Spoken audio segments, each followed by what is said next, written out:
Kor-it's gas-powered core drills.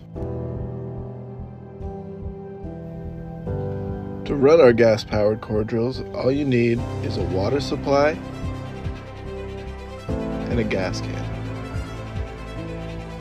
On the other hand, the industry standard electric core drill will require a generator, gas, extension cord, masonry hammer drill, a concrete stud, and a water source. Along with an easier setup, gasoline motors allow 3 to 4 times faster coring, saving you time and money.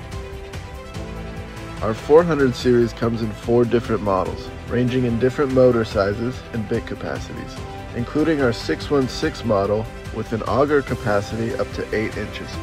We also offer handheld gasoline core drills, which are easily portable and ultra lightweight with up to a 12-inch bit capacity.